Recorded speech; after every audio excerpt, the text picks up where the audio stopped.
think about when you go and put your credit card information into Amazon or whatever it may be. What are you giving up? You're giving up your full name, your address, your birthday sometimes, your phone number, all this private information. Why do I need to do that to order something for like $10?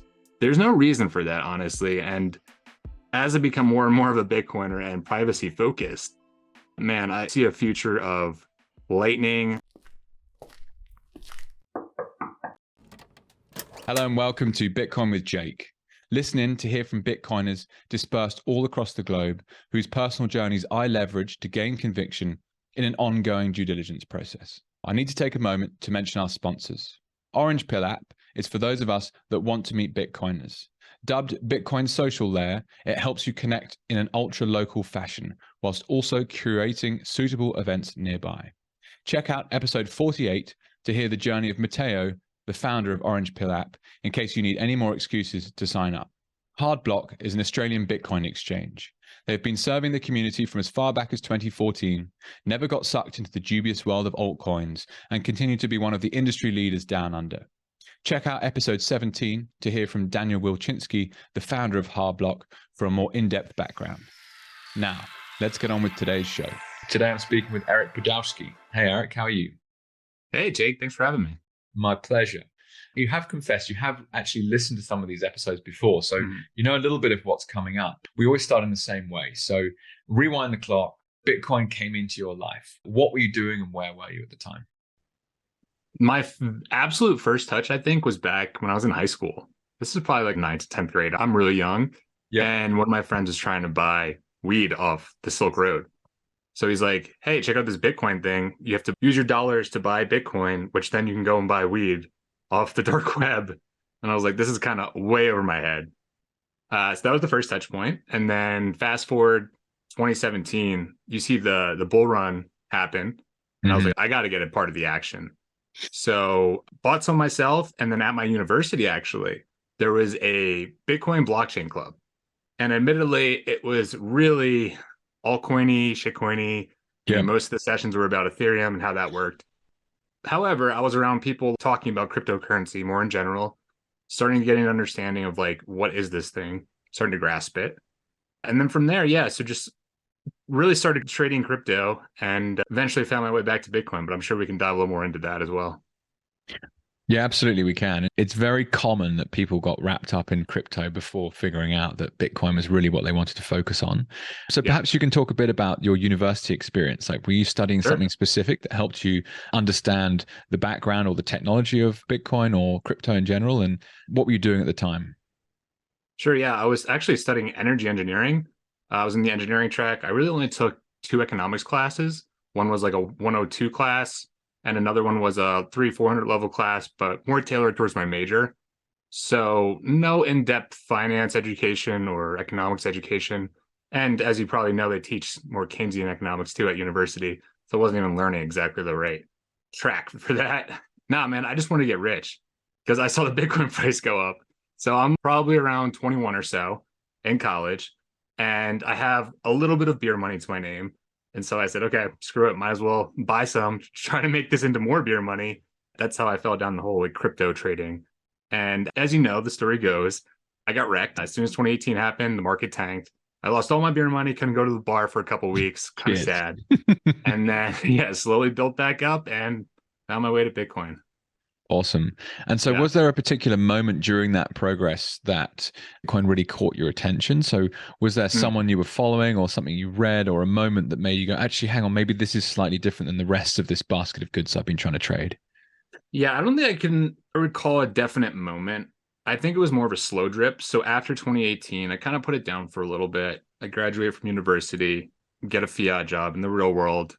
And my side hustle was more on real estate. I wanted to be a real estate project manager, house flipper. That's what my family does. So I was like, all right, I'll do that too.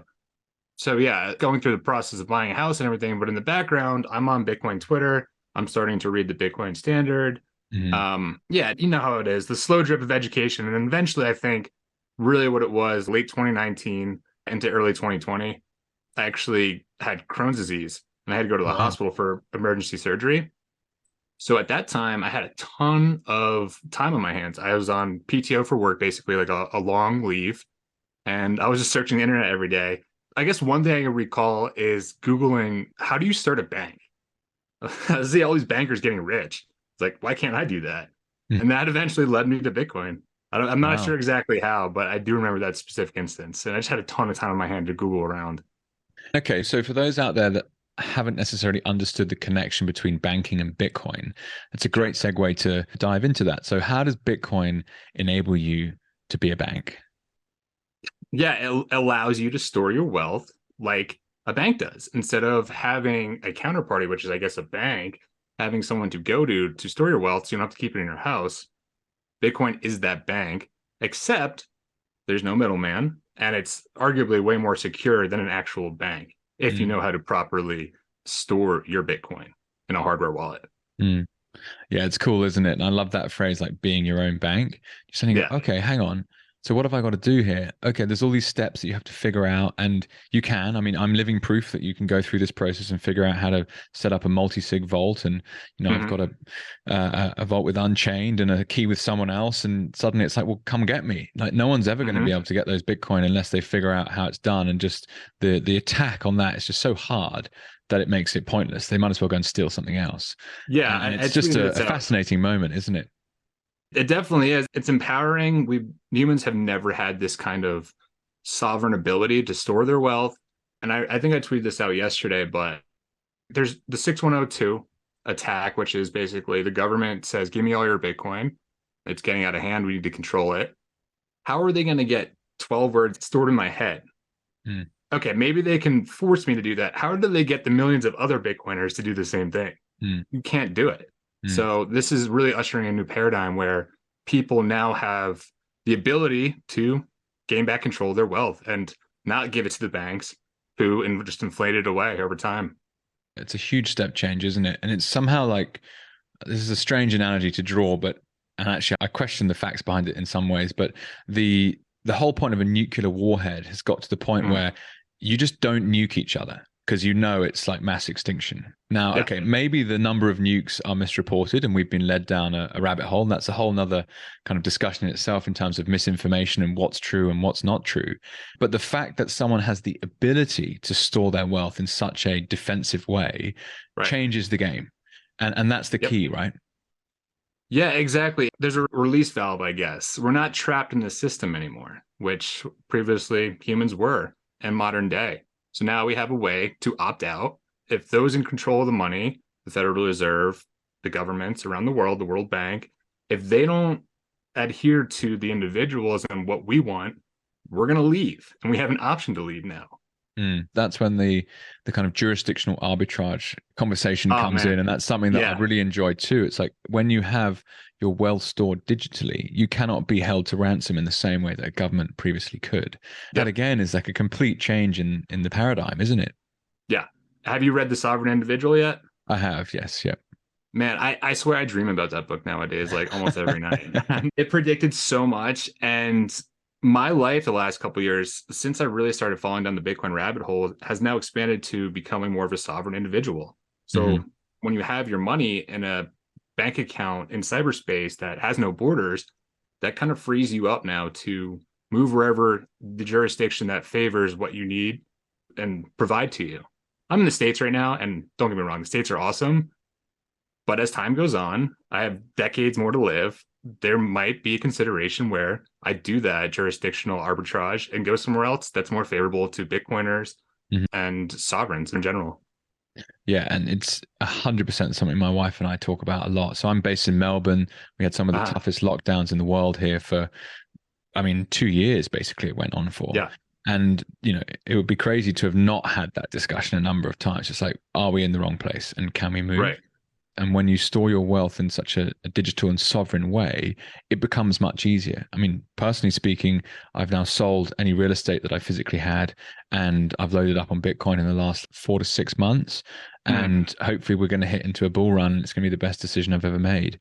Equally, if the yeah, government locked me down again, I could leave and not be worried about the house that's been left behind that is a proportionately large part of what was my net wealth. It's really cool.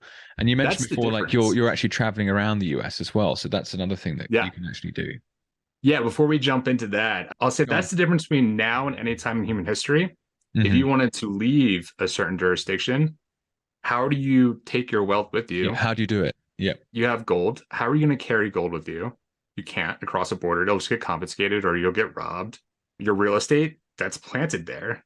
So that's not moving. You're Hmm. going to have to sell it into cash, maybe. But same issue as gold. It's like, how do you get that cash halfway across the world? Pretty hard. If you Hmm. want to try to do it digitally too, there's a lot of hoops in the way and government crackdown to make sure that that doesn't happen. Yeah. So this is the one solution now that we have to move borders. Information doesn't flow through markets fairly. So you and I Mhm. are on this video call right now discussing the awesome characteristics of Bitcoin and how it changes the game for everyone. Yeah. But most people haven't yet figured it out. And that represents an opportunity to start companies, to actually create Mhm. wealth as an investor and take a position in Bitcoin. And it's just an incredible moment in time that we're very, very lucky to be part of. Yeah. Don't you agree? I mean, it's crazy. Yeah, I mean, I give myself a little bit of credit for just being curious about Yep. Bitcoin in general. I've stated before that my original reason for getting into it was because I wanted to get rich, get money, make Hmm. money from that price appreciation, but you stay for the freedom money, really. I couldn't imagine my life without Bitcoin nowadays. It's changed me so radically. For those listening that are just starting their journey, man, Bitcoin changes you so much. I am not the same person I was, I'd say 3 or 4 years ago when I really Yep. started going down the rabbit hole. Yeah, it's fun, isn't it? Wow. And who knows where it's going to take us. So, Eric, what Mhm. I'd love to dive into, there's a number of ways we could take this conversation, but particularly because we Sure. focus on personal journeys. You're founding a business, the Yeah. Bitcoin Talent Co. Yeah. But that's relatively recently launched. Mhm. Talk us through the genesis of where that's come from. And in particular, I saw a tweet thread of yours once explaining how you ended up getting work with Bitcoin Magazine Yeah. and how that events experience led through to what you're able to set up now. So just take us through that whole process because it's awesome to understand how do you get involved in Bitcoin, and this is just Yeah. one person's journey. Sure. Yeah. Let's rewind. So I was in a ski trip actually, snowboarding in Jackson Hole, Wyoming with my friends. And I'm already like decently far down the rabbit hole. This is January 2021. And I just had some time to think. And I've been contemplating this for a while, quitting my fiat job. I was working as a civil engineer in Hmm. a dreary office, a terrible manager. It was just like the worst couple of years of my life. And it was my first experience in like a real world job too. I was Hmm. like, this can't be my life for the next 50 years, however long I'm working. I need to make a change and a change quick. Yep. So after this trip, I get back and I did make pretty drastic change. And I just told my company that I'm quitting. I'm going to go start working in Bitcoin. I don't really have a formal plan, to be honest. Hmm. So what I did was start working at education. I partnered up with another friend of mine named T-Ball. He was very active on Clubhouse, and he's actually a teacher too. So I said, okay, great. Let me try to take a crack at the marketing. You put together the teaching modules. Let's get a couple of cohorts together, try to educate people, our friends and family, and whoever else about Bitcoin, try to make a little money on it too. Hmm. So we did that for a little while. And admittedly, it just wasn't making sustainably enough money for me to do that full time. Hmm. So I started looking for jobs. One of the first companies I applied to was Bitcoin Magazine as an account manager, which is funny because coming from engineering, I was doing more project management engineering and switching over to now business, but account management is still project management in a way too. So I landed a job there through my networking, constant follow up, and just got a little bit of luck too.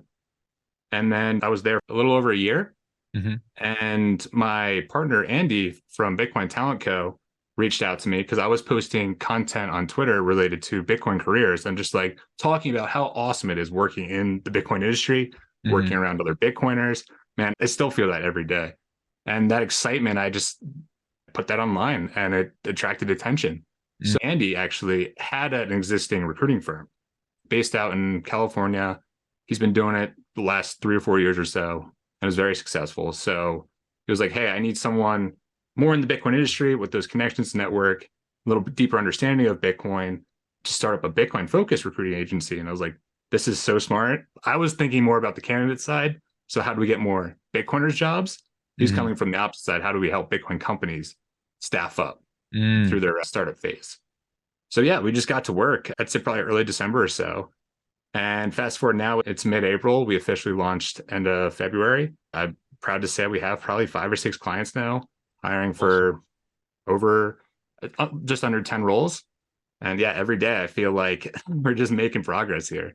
So Wow. our whole goal really with the Bitcoin Talent Co is to take professionals inside traditional tech or other industries. Let's bring them over to Bitcoin and educate them on Bitcoin. So imagine if a top performer at Google came to the Bitcoin space and built the next greatest Bitcoin company over the next couple of years. That's where it really gets exciting. And that's what I've been experiencing so far as a recruiter, reaching out to these people outside the industry. They don't really know what Bitcoin is, but they're interested. So the handful of people that we've brought in so far, I mean, fast forward a couple of years from now, I just can't wait to see where things are at. It's so cool. And I love that organic journey that entrepreneurship takes. We rewind to that snowboarding holiday that you were on. You're like, is this it? Is this honestly it? Fuck this. I'm not doing this. And that curiosity, risk-taking profile, whatever you want to call it, has taken you to this point today where, you're generating value for people in an industry that you care about, and it's shining through. How cool is that? I would like to mention too, I had a real estate company actually from like 2018 to 2020, and it was wholesaling. So what it was basically, I talked to homeowners that needed to sell their home fast. There's a lot of cold calling, cold reach out, that kind of stuff, and convincing them to sell me their home at a discount. For some reason, they didn't do it quickly. My pitch is basically, hey, I can buy your home for cash in 5 to 7 days. Some people bet on that. It's a way to make a ton of money, except that I didn't believe what I was selling. So although I did a few deals, it wasn't something that excited me. I had to like force myself to pick up the phone and call people. But now when I think about doing any kind of sales related to Bitcoin Talent Co., Bitcoin EDU, which was the education part, Bitcoin Magazine, it was just so easy and fluent to talk to people about it because I actually believed in what I was selling. Anything related to Bitcoin, anything that pushes Bitcoin forward, I'm very happy to quote unquote sell, because I'm not even really selling it, just talking about it. And it's that mentality, Eric, that is just another defensive asset that Bitcoin has. The way that it incentivizes Bitcoin is to behave in a certain way. And you mentioned already being a different person in some senses, but this sense of purpose for a vision, it's very, very powerful, and is another of the reasons that I think it's a great place to put some capital to actually, you need to be buying Bitcoin, guys. If anyone's out there listening and isn't doing that, then they need to really heavily consider it. So have you placed some candidates yet into some of your clients that you've signed? Yeah, we placed a few actually. We officially launched late February, and it typically depends on the level of the role and depends on a little bit of luck too, to be honest. But the typical process is like 60 days or so. Maybe senior level role can go to 90 days or more. That's how long it takes to place someone. It's from the initial, hey, contract signed, let's get to work. So what we do is we set up a meeting with the hiring manager and we say, let's really break this role down. Let's come up with a proper job description. Let's kind of figure out what's our initial search going to be. That's the kickoff point, really. And we get the outbound searching going. And then from there, like I said, like 60 days or so is when we hope to have someone hired by the hiring manager. Got you. Okay. That's how long the process takes. Okay. Yeah. And so in terms of the business model, can you share a bit about how you guys as a company make money? Any other recruiting firm works very similarly. I would say most of the time there's a small upfront fee to get the search kickstarted. And after that, we get to work, do our thing. We don't get paid until that role is filled. And typically it's a percentage of first year annual salary. Okay, cool. Nice. Yeah, it's fascinating, isn't it, to think about the talent that's been naturally drawn into Bitcoin. And this is, very similar to yourself. I have a similar story where there was a number of touch points and you eventually get further and further down the Bitcoin hole and you realize there's nothing else that you want to work on other than Bitcoin. And that journey's a very organic one.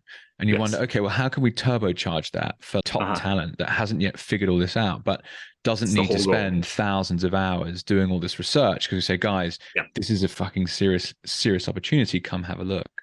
Gosh, interesting. And so how has the feedback been from some of these candidates as you reach out to them? So what's the kind of conversation like and how does that go? Yeah, first I'll talk about inbounds. I have a ton of Bitcoiners in my DMs hitting me up, and sorry to those I haven't gotten back to yet. I'm working my way through that. We have a talent pool, I would say it's a little over 1,000 people now, of Bitcoiners and their resumes. And what our system does, we have a tracking system. It kind of just tags them for different roles. So Jake, let's just say Jake's a sales guy. So any roles that come up, Jake's profile pops up and we reach out to him. So that's the inbound part for Bitcoiners. And there's inbound as well for people interested in Bitcoin, but they have nothing about Bitcoin on their social media. So if I go to someone's LinkedIn page, maybe they're an exec at a top tech company, they're closet Bitcoiners. So they'll come in my DMs and just say, I'm so glad there's at least some kind of resource now that we can start initiating this process to get into the Bitcoin industry. So that's the inbound part. And then outbound, a lot of it right now is a couple of different avenues. I'd say the major one is email and LinkedIn. So we just create email sequences. A lot of them are cold. And we just reach out cold and say, hey, are you interested in working in the Bitcoin industry? We have a very exciting opportunity that fits your profile. And small percentage bites, like any other kind of cold sales. And from there, we initiate a conversation and see if they're a good fit or not.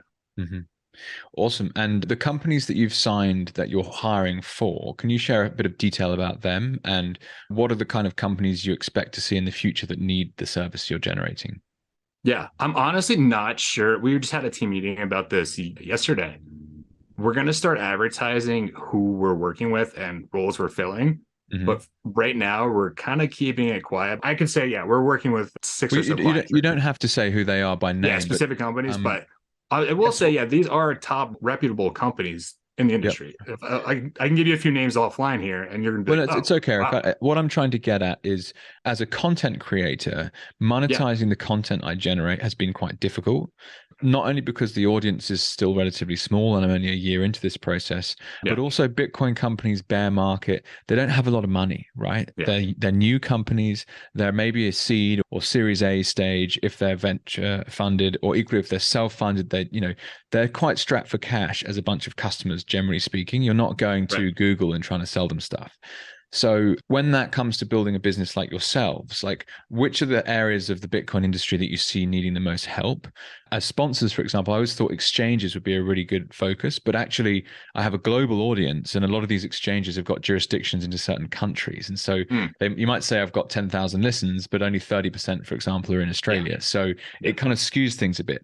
I'm just intrigued as to the type of area of Bitcoin that's growing the most and looks to be the most valuable for you to focus on. Yeah, demographically, we do focus mostly in North America and Europe, Latin America. So taking that half of the world, really, what we're seeing is a lot of traditional finance Bitcoin companies that kind of bridge the gap there, as well as there is a mining company we're working with. We're trying to go a little more into that, bring on someone that's a little more mining expert as well. But a lot of the roles in particular too, are I'd say more sales, biz development, and of course, engineering. So in the bear market, if you fit that profile, there's a good chance you get a Bitcoin job. If you don't, jobs are probably scarce. And I'd say wait to the bull market to, continue your job application process. But in terms of companies, no specific type. Who's got money, basically, and which area of the industry is super healthy right now and is able to actually put a bit of cash into this kind of thing? Admittedly, what we do too is, you can go and look at who is raising money and who has just recently raised money in the Bitcoin industry. It's public information. So if you're a business owner trying to work with Bitcoin companies, go and talk target. To them. I have a list myself as well. and a lot of companies more recently in the bear market too, did a small round of raising just to get through the bear market. They understand these cycles. And so, okay, let's just do a small round just to get like a bridge. To get through the next year or so. Do you guys have any competitors in this space at the moment? There's a ton of crypto. Yep. Right. There's no one specifically focusing on Bitcoin. Okay. And our team of advisors all filled with Bitcoiners for a reason. Yep. And selfishly, we're trying to build a moat around us, trying to build up the best brand in the industry as first comers. Yep. So that when competitors do eventually come, we're going to be the best and we're going to be the go-to. So there is obviously Bitcoiner jobs a lot of people have heard of.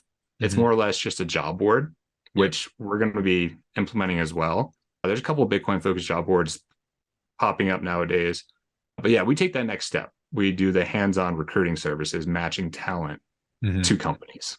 Awesome.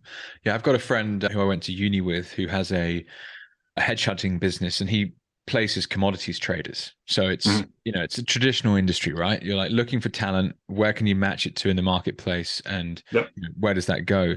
The cool part about it is you can definitely, and he has, carve out a real niche. And so Mhm. there's not that many people in the world that will be looking for Bitcoin jobs, and there's not that many Bitcoin companies looking for people. And Yeah. once you've done one deal, you just go back to the same person. It's just brokering, isn't it, in some ways? So Mhm. that's really exciting. How cool. So are Yeah. there any threats to this kind of business model and anything that gets you worried, or is it literally Yeah. just all steam ahead, see what happens? Yeah. I think recruiting overall, it's a pretty solid industry. And even in recession, companies are still looking to hire. Even bear markets, companies are still looking to hire, which is Mm-hmm. great.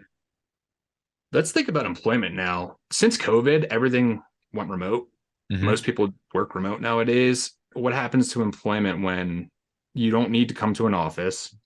Maybe you don't need to work that standard, at least in the United States here, 40 hours a week. Mm. What does that look like? So let's think of a company, right, that has a small amount of cash in the bank and they need to hire for a few roles, or better put, they need to hire for a few types of jobs. These could be more shorter term jobs.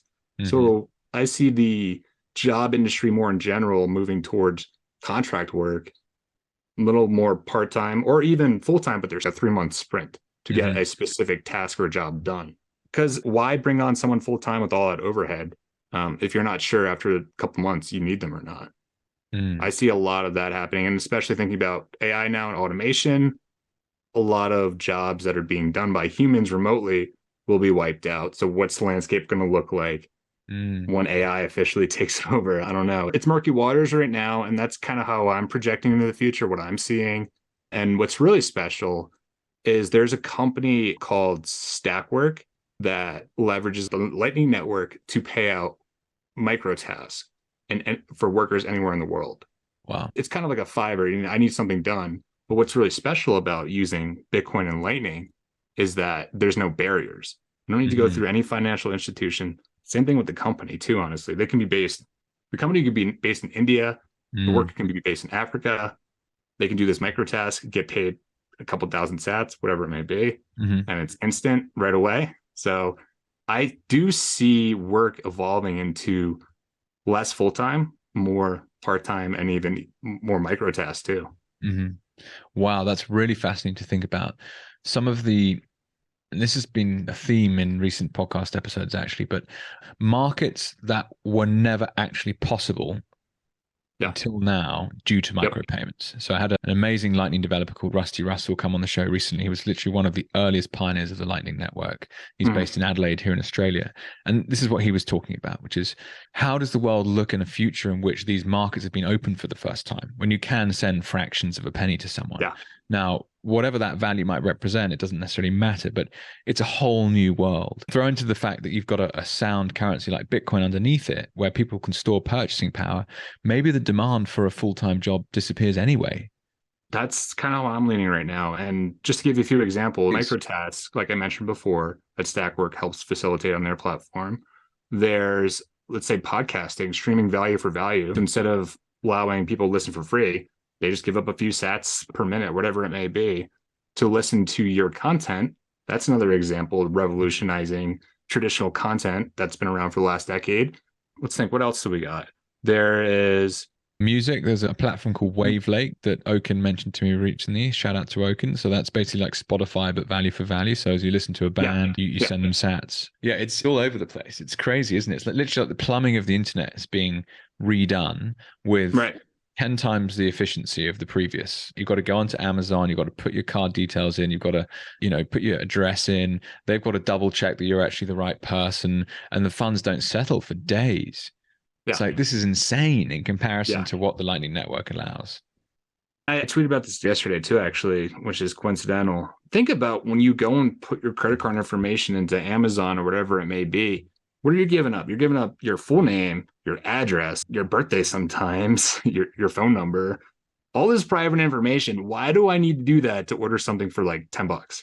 There's no reason for that, honestly. And as I become more and more of a Bitcoiner and privacy focused, man, I see a future of Lightning. There's eCash now too. More privacy focused tools that'll enable payments across borders Mm-hmm. instantly Mm-hmm. and privately focused. It's so cool. And actually, last night, shout out to Gary Larkin if he's listening. I got my first Zap on Nostr, so I got 1,000 sats sent through. That's what I wanted to bring up before. Okay, so you're on Noster. Yeah. Yeah. Yeah. I think that completely changes content creation because now instead of likes are kind of baseless, right? Hmm. Anyone can use a like because there's no value attached to it. No But instead cost. Yeah. of sending a like, you send 100 sats, that changes. Hmm. And you can see the real great content emerge that gets more zaps, more value added to that specific piece of content. That's high signal. Hmm. So I'm really excited to see how that revolutionizes all the social media platforms and content creators. How do you think that will affect you guys then as a business? So Bitcoin Talent Co. You mentioned before that you teamed up with a buddy who was doing the education and you were more involved in the marketing. So teach us a bit about what you learned from that marketing experience and how you now look to utilize these different platforms and tools as you build a business. Sure. Yeah. I think anyone living in 2023, if you're an entrepreneur or not, you have to start building somewhat of a social media following and create content Hmm. in any aspect. So you have a couple different platforms. Twitter and LinkedIn are more writing based, TikTok's more video based, Instagram's more like photo based. You have different mediums here. Like there's Spotify for podcasting. There's Hmm. these different mediums here. And I would say to anyone listening right now, you need to pick one and start growing a following and grow a name for yourself in a specific niche, industry, whatever it may be. So what I personally did is I took a writing course towards the end of last summer. It's called Ship 30 for 30. These guys are both on Twitter. They're fantastic writers. But what it does is it teaches you to write every day and then start posting that content online for feedback. So Hmm. I started that probably, what is it, April now? I'd probably say like 8 months ago or so, and getting serious about content creation. I Hmm. grew my Twitter now from like 1,000 followers back then, almost at like 9,000 followers now, Hmm. which is the first 10K followers is always the hardest. Hmm. But I can't I can't relay to you over this call right now how many opportunities that's brought to me. Wow. Putting your ideas online, refining them, getting feedback from others, networking with others, commenting back to people's posts as they reply to yours. That opens up so many doors. And so, yeah, I just think content creation in this decade and beyond is very important in any industry. So I actually did a presentation as like the 1 year anniversary of the podcast at a Bitcoin meetup here called the Bitcoin Bush Bash. And it was like 30 minutes long and showed everyone the kind of three pillars that I talk about to create a podcast, which you've got to, produce it, you got to publish it, and then you got to promote it. And there was a number of different things I weaved into it. But one of the names that I thought of calling it, which I didn't in the end, I called it Bitcoin Podcasting Leverage in the Digital Age. And Yeah. I look at, the amount of hours that people have listened to these conversations that I've done is now Mm-hmm. I've done maybe, let's say this is episode 75, and on average they're an hour long. Thousands of hours have been listened to now. It's like, oh my Yep. God. And okay, fine. In terms of sponsorship deal, I'm not making as much money as I would have hoped to in terms of monetization yet. But it's Mm-hmm. extraordinary to think that like literally 20x the amount of time I spent doing this, it's been consumed Mm-hmm. on YouTube. And you go, wow, Yep. like that's leverage, isn't it? I couldn't talk It's to the that many power of the people, even internet. if I tried. Yeah. And so one of the And things it I was, compounds too. and it compounds, yeah, because everyone watches the same things often. Mm-hmm. I thought of calling it being your own brand. So in Mm-hmm. the same way as being your own bank, Bitcoin Yeah. allows that. Like, Yeah. why aren't we our own brands online? And especially when you can start to use these sovereign tools, then no one's going to ever take it away from you. That Yeah. first Exactly. zap last night was like, Yeah. oh my God, Yeah. literally no one can stop that. I had the same exact feeling when I did it. And sorry, I never closed the loop on your last question there. Building up a social following, right? One that brought opportunities to me that kind of created Bitcoin Talent Co. My partner would not have reached out to me if I wasn't active on Twitter and LinkedIn posting about Yeah, Bitcoin and exactly career, right. that Yeah. kind of stuff. Now what I do is I leverage the following I built to advertise open positions as Mm, well as some biz development efforts, right? So if I slide in a Bitcoin CEO's DMs and they see I'm followed by pretty decently mhm. like known accounts in the Bitcoin space, and I have a decent following, and I put out Bitcoin content, they can see I'm a true Bitcoiner. The odds of them answering my message are so much more now. Mm. So building up that initial personal brand brings opportunities. Then from that, you can use that to leverage it to make deals, get content out, whatever it may be for your Mm. business. It's been working so well, honestly. And Eric, so how do you see Twitter in general? It's been a critical tool in my Bitcoin journey to date. Yeah, same. Where do we think that's going in the future? I mean, obviously, Mr. Musk is now the main shareholder or the only shareholder. We've got Nostr, but it's still so bloody early on that thing. It doesn't work half the time. Yeah. Do you see any risk in that in terms of like, is Bitcoin suddenly going to get switched off? Right. Yeah. So anyone listening doesn't know really what Nostr is or the potential it has. It allows you to take your audience you built and move it over to another client, what it's called. So you can never really get canceled. So if you, let's just say, for instance, if you built a following on Twitter and then a year or two later, Elon Musk or the US government decides any content creators that mention Bitcoin, their accounts will be suspended or severely depressed, whatever it may be in the algorithm. Shadow banned. Content can get shadow banned. That's what I was looking for. That's a huge problem. And that's happened to a lot of people. So the way I think about it is pick one platform, build up an audience, then you have to diversify that audience. So you have to start building up adjacent audiences. And then where Booster comes in is that if it pans out, if the development continues and it's really great to use and more users come onto the network, then that kind of gets rid of the platform diversification theory that I have. It's more of you can just build an audience on Nostr and bring it around to different platforms. Awesome. It is really exciting. And we don't know where it's going to go, but it's well worth investigating. And when you get paid with native digital money, like last night I was just sitting on the sofa and my wallet of Satoshi notifications went ting, 1,000 sats. I'm like, yeah, what the fuck just happened? Yeah. Man, you got to get on Fountain. Yeah, well, I do use Fountain, or I post on Fountain, but I found that, at least to date, I haven't used it as a user.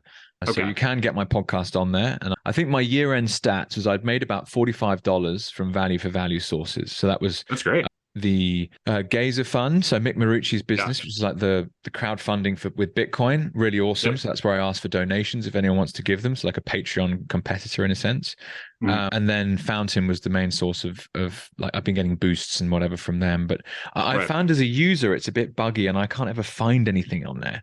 Like when you're trying to find your own Bitcoin with Jake profile, you're like, hang on, where is the wallet? I found it all a bit confusing. That's not to say that it won't improve. Like all digital products, what you look at today versus what it will be a year from now or 2 years from now, again, it's compounding, right? Software is so brilliant to build on because there isn't like, oh, we've got to double in size. Well, now we've got to kind of get twice the inventory. It doesn't work like that. It's completely different. So I'm sure they'll improve massively.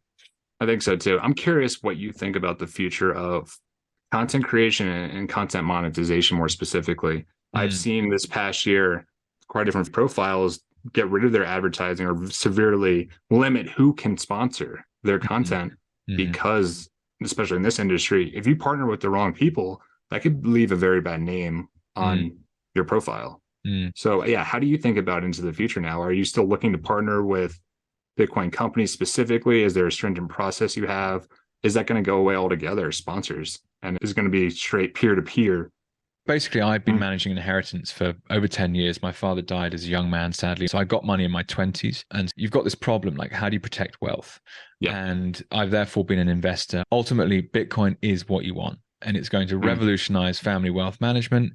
And that's why I started a podcast, because I wanted to talk about what I'd learned and evangelize like many of us do, and explain why the characteristics of Bitcoin are superior to anything else we've ever seen before in terms of store of wealth over time. Now, the Bitcoin podcast that I run, I really enjoyed people's personal journeys as a form of due diligence on what Bitcoin is. And it was a skill that I picked up as an angel investor. When you're looking at, business plan at a very early stage, you're really just investing in the people and how big you think the market is. So it's like, who are these people adopting Bitcoin? What do they know? And I found an incredibly passionate, incredibly driven, incredibly intelligent crowd of people who are all using it as their primary form of money. Interesting. Could they be wrong? Yes.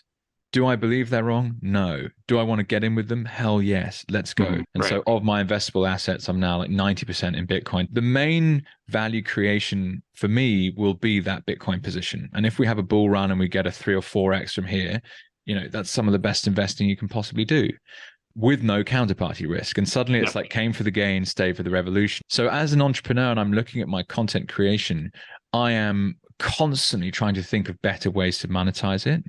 And I like this idea of generate value. If you generate value, success comes. So Yes. I've obviously been putting out these conversations. I've been trying to figure out how best to promote them. But ultimately, I like this idea of business to business sponsorship contracts. So I've made, I think, total income for the year was roughly $9,000 year one, of which 45 Wow. bucks was value for value.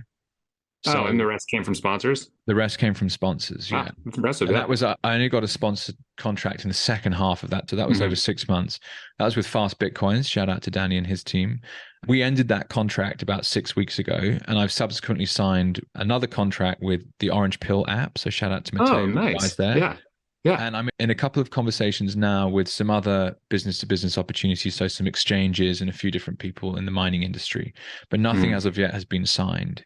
What I think is very, very important is that, or at least I'm learning, the most important person in the content creation kind of concept is the audience. Who are you creating this for? And actually, it turns out I was a bit of a headless chicken. And although I had the problem of due diligencing Bitcoin and people's personal journeys, like who was I trying to talk to? So I've been going through a marketing strategy review the last like 6 weeks or so, trying to figure out, well, who is my ideal avatar? And I'm still not entirely sure who that person is, because until you figure that out, it's then you can say, okay, they're called Jake, they're 35, they have some assets, they want to move it into Bitcoin, so they need lots of education. They spend time online, every hour they're online, socially and for business. They spend time on Twitter. Okay, Twitter's then your focus. And then email. And I'm just slowly kind of putting all the bits in place to kind of figure this out. I think the business to business sponsorship contract is very, very important because value for value is still too small, at least from my experience. But yes, the audience member is the key. And just to summarize, I wouldn't sign a company that I wouldn't be happy to use myself. And the preference is for Bitcoin only. If they're not Bitcoin only, then I probably won't sign a sponsorship contract with them. But I think also my audience is still a bit small to really attract much attention from the bigger players. Yeah, and that's kind of our thesis too with Bitcoin Talent Co. I think working with other Bitcoin companies, they're staffed with Bitcoiners themselves that share the same values and worldview and generally just better to work with. Yep. And down the line, there's not a zero chance, but there's a low probability that they will do something to sabotage themselves or company, which could affect your platform, your content as well, because they are a sponsor and you've been shilling them the last however many months. So that's something we're thinking about. But strategy overall, working with Bitcoin companies, specifically Bitcoin only companies, you're probably not going to go wrong, at least for the next couple of years. That's kind of my strategy too. And I think it's a sound plan. One of the things that is concerning me, though, this is a wider topic in general. So early stage equity investing and VC is something that I've been very passionate about for a long time. I think there's a common theme that's currently happening, sadly, which is making money on top of Bitcoin is actually not that easy yet. So the venture funded businesses are looking for growth. But to grow, you need good revenue. And if they're not getting good revenues, then they're getting investors getting a bit impatient that have come in at high risk and early stage. And that's why I take a business like Casa, for example. They've had to kind of diversify into wider digital assets over and above Bitcoin. I mean, that for me means I will never use that product. I think they shot themselves in the foot, to be honest. Agree, right? That's where you have to be really careful in terms of your partnerships that you choose. Obviously, do your own research. Just because I will have done some research on a sponsorship partner, like anyone out there listening, you still need to go out there and figure it out yourself to an extent. Yeah. An episode I loved, not that I want to bag him out too badly, but Matt Odell was on Peter McCormack's show at the end of last year. I listened to that. An hour just going after him. And he grilled him. It was one of those classic moments because for me, I don't think you can say, oh, I didn't know that BlockFi were going to blow up. Like you can't predict what things are going to happen. I agree with that. But to have them as a primary sponsor, like any of my sponsor contracts already, I've been in close contact with the founders because you end up becoming, friends with them.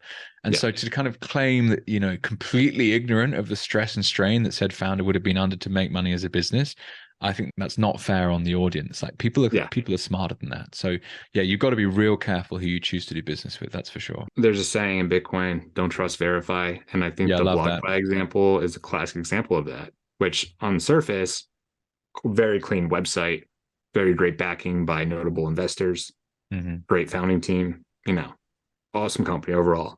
But if you dig underneath the hood here, you see they're hypothecating funds. They're making ridiculous deal with FTX, which eventually led to their bankruptcy and a lot of funds lost by their clients. So anyone listening, I'd say don't trust verify. It goes beyond Bitcoin itself. It applies to different areas of life, especially vetting companies too. It's actually a philosophy that I have felt kind of seep into the rest of my life. And this is actually a good segue. I love to ask this question, like, how has Bitcoin changed your life? And in so many ways, honestly. The first thing that came to mind is my personal journey going throughout school, K through 12. I'd never got in trouble. I always got amazing, like not amazing, but I always got really good grades. I was always involved in extracurriculars, played sports, did all that stuff. Got to university. I did the partying scene, but still got my degree in engineering. It's following the track. Got a very well-paying job straight out of school. Stay in my lane. Don't do anything ridiculous. Then when Bitcoin came in my life, one specific example I can think about is COVID and all the Bitcoiners shouting out how the government is lying to you. And for me, that was a paradigm shift. I thought the government was on my side. So then I had to go in and do my due diligence and do some research about COVID, these vaccines, the lockdowns, and why this is all happening. Why do we need to wear a mask? And there was information even when COVID started that like these masks did nothing. That's an example of don't trust verify. My entire worldview shifting now. Everywhere I look, there's Bitcoin teachings in that I look out in the world and I'm like, oh, it's so much different than I was raised and thought the world worked. And so that kind of dropping of a veil. Yeah. What I find fascinating to think through is, and as we touched on earlier, I believe we're very, very fortunate. There's also been a bit of work as well that's gone into understanding what Bitcoin is and being in this position where you and I are now, trying to build businesses in the space, etc. No one else might have figured it out yet, but they will at some stage. So it's like an awakening of this huge population of people that are going to go, hang on, you're actually lying. I didn't know that was allowed. Do you know what I mean? And I don't know what that means. Is that going to have huge kind of populist pushback and a massive fight, or is it just going to like kind of peter out and people are just going to get over it and ignore what's being told to them? I don't know. I think what this is dependent on right now and our future path as humanity over the next couple of decades comes down to censorship and the flow of information. I could see a world where governments really start cracking down and most of the population cannot be awakened, or I could see the opposite too. I could see Elon Musk taking over Twitter, doing what he's doing, allowing information to flow freely, and we have a better society that's more awake, as you said.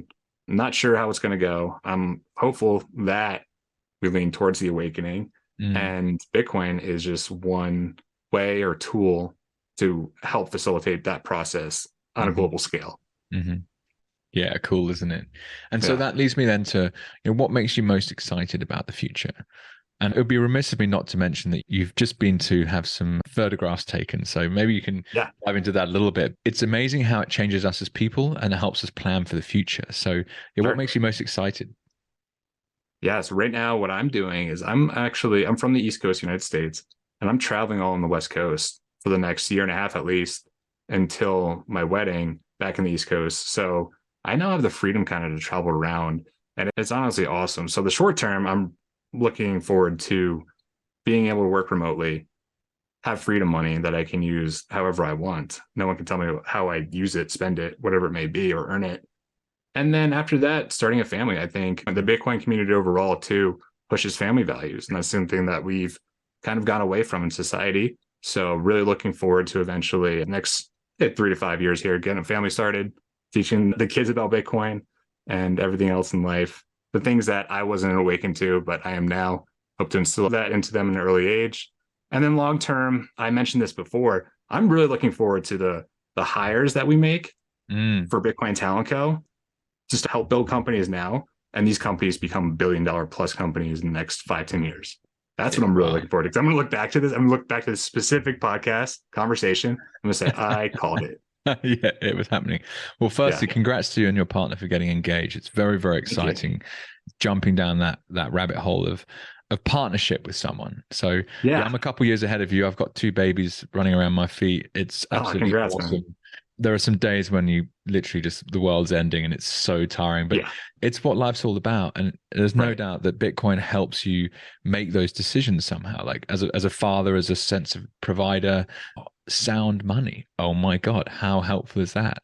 And then to chime on your point about what gets built, I mean, I agree. It's extraordinary to think about how we mentioned already how the Lightning Network strips out all of the requirements that e-commerce currently needs you to jump through to generate value in markets that just weren't even possible to exist today. And the kind of characters that you're going to be able to pull across from traditional tech, etc., they're going to actually build these things. Yeah, it's really cool. Okay, well, that's probably a good place to end it. So, Eric, so where is the best place people can reach out and get in touch with you? Sure. Yeah, I'm on Twitter, epodrules, EPODRULZ. Don't make fun of me. I made that in middle school, I think. I'm also on LinkedIn, Eric Podwojski. My last name's Podwojski. Cool. Just search me, connect with me. I'm happy to connect with all Bitcoiners. And lastly, I would say if you want to get a job in the Bitcoin industry, or if you're a Bitcoin company that needs help with hiring, head over to our website and get in touch with us. And that's www.bitcointalent.co. Thanks so much for joining, Eric. Appreciate it. Okay, friends, nice work. You made it all the way to the end of the episode. Thank you so much for taking the time to listen to this conversation. If you have any questions, then please don't hesitate to reach out. And if you enjoyed the episode, then please rate, like, subscribe, and share. That's it for now. Enjoy the rest of your day. All the best, Jake.